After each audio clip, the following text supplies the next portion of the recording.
Hello students, welcome to easy math for JEE. I am Ujjwal Kaushik, your friend. जो भी students IIT JEE के preparation कर रहे हैं उनके लिए हमारा चैनल बहुत यूजफुल है। आज a question in a box, there are 20 cards out of which 10 are labelled as A, remaining 10 are labelled as B. Card are drawn at random one after the other with replacement. ठीक है, जो हम card draw कर रहे हैं उसको वापस से रख दे रहे हैं अपने बॉक्स में। टिल कब तक? जब तक a second A card is obtained, जब तक कि हमें सेकंड ए कार्ड ना मिल जाए। The probability that the second A card appear before the third B card.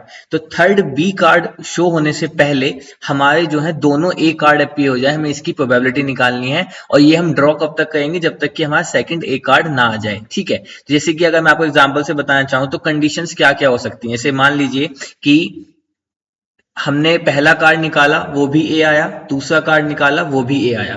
तो इसीलिए देखो यहां से कहना one after another till a second A card obtain. तो यहां से हमने सेकंड ए कार्ड ऑब्टेन कर लिया before appear the third B card. Third B card के अपीयर होने से पहले ही। एक केस तो हमारा ये हो सकता है।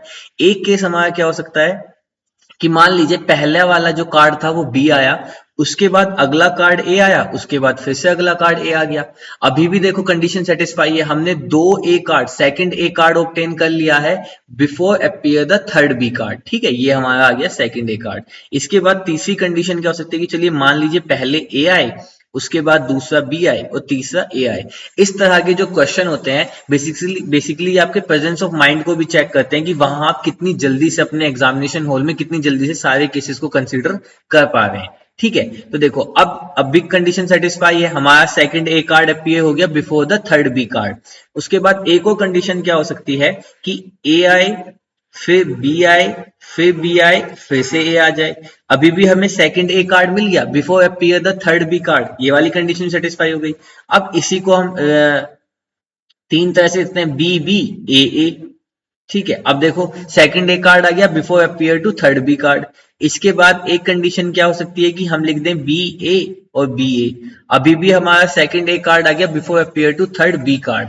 अब देखो इसके बाद जैसे ही केस बनेगा, आप किसी भी तरीके से, जैसे मान लीजिए मैं इसी केस को कंटिन्यू करता हूं, बी ए बी।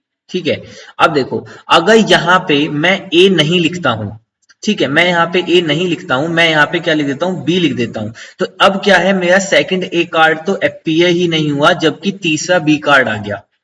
ठीक है, तो इसके अलावा कोई और कंडीशन नहीं बनती हमारे पास जिसमें हमारे दोनों ए कार्ड आ जाएं before appear to third B card. अब कोई और सा केस करके देख लीजिए, जैसे मान लीजिए मैं इस वाले केस को आगे करता हूं, जैसे मान लीजिए ए बी बी। अब मान लीजिए यहां पे मैं ए ना लिख के बी लिख देता हूं, तो फिर से हमारी कंडीशन ब्रेक हो गई। मैं अगर इस वाले केस से आपको बताऊं तो जैसे बी बी ए। अब देखो यहां पे अगर मैं ए नहीं लिखता हूं, ए के अलावा मैं बी लिख देता हूं, तो अगेन हमारा सेकंड ए कार्ड तो अपीयर ही नहीं हुआ, उससे पहले तीनों बी कार्ड आ गए। अगर मैं इसी केस को लिख देता हूं तो देखिए बी ए बी। अब फिर पे यहां से अगर मैं बी तो फिर से कंडीशन फेल हो गई। वैसे ही अगर मैं यहाँ पे देखता हूँ, देखिए मैंने ये लिया, ए लिया, बी लिया, ए लिया। ठीक है, अब देखो अगर मैं यहाँ पे ए लिखता हूं, ठीक है, तो यहां से मेरे पास क्या हो जाएगा कि ये वाला जो मेरा केस है ये नथिंग बट ये सेम ही केस है, क्योंकि हमें तो सिर्फ सेकंड ए कार्ड पे अपना वो स्टॉप कर देना था। तो यानी कि थर्ड पे ए तो मेरा आएगा ही नहीं, क्योंकि जैसे ही यहाँ पे लिखा है ना till a second A card is obtain, कब तक इस रिप्लेसमेंट को कर रहे हैं? जब तक कि सेकंड ए कार्ड आ रहा है। तो जैसे ही ये आ जाएगा तो यहाँ पे तो हम इसको स्टॉप कर देंगे, इसके आगे हम यहाँ से जाएंगे ही नहीं। ठीक है, तो बाकी केस सारे क्लियर हो गए। अब देखो इनको क्लियर करने के बाद अब बनाते हैं कि हमारी प्रोबेबिलिटी क्या होगी। ठीक है, मैं इसको अभी मूव कर देता हूं यहाँ पे। अब बनाते हैं कि हमारी प्रोबेबिलिटी क्या होगी।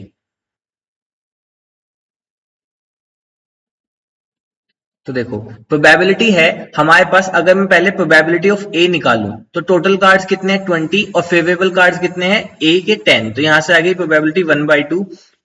प्रोबेबिलिटी ऑफ बी कार्ड क्या होगी? टोटल केस है हमारे पास 20, टोटल कार्ड है 20, जिनमें से 10 हमारे फेवरेबल होंगे क्योंकि 10 पे बी लिखा है, तो ये भी कितनी आ गई? 1/2। तो बस अब यहीं से ध्यान देने वाली बात है, तो ये प्रोबेबिलिटी ऑफ ए आ गई, प्रोबेबिलिटी ऑफ बी आ गई, तो हमारे पास टोटल कितने केस आ गए? अच्छा, ये वाला केस भी हमारा एक्स्ट्रा है। ठीक है, टोटल हमारे पास 6 केस आ गए। तो बस अब इन्हीं केस की क्या लिख देते हैं? यहाँ से प्रोबेबिलिटी लिख देते हैं। तो हमारे पास जो रिक्वायर्ड प्रोबेबिलिटी आ जाएगी दैट इज इक्वल टू, देखो ए आने की प्रोबेबिलिटी 1/2 इंटू ये वाला ए आने की प्रोबेबिलिटी 1/2 प्लस इस वाले केस के लिए 1/2 1/2 1/2 यानी कि 1/2 की पावर 3 प्लस इस वाले केस के लिए चलिए मैं कलर भी अलग कर देता हूं। इस वाले केस के लिए अगेन 1/2 1/2 1/2, तो यहां से कितना हो गया 1/2 की पावर 3 प्लस इस वाले केस के लिए देखिए 1/2 1/2 1/2 1/2, इट मीन्स 1/2 की पावर 4 प्लस अब देखिए इस वाले केस के लिए कितना होगा अगेन 1/2 1/2 1/2 1/2 की पावर 4, यहाँ पे भी 1/2 1/2 1/2 1/2 की पावर 4, तो ये कितना हो जाएगा 1/2 की पावर 4 प्लस दूसरे कलर से यहाँ पे अगर मैं लिखूं इस लास्ट वाले को तो ये हो जाएगा 1/2 की पावर 4।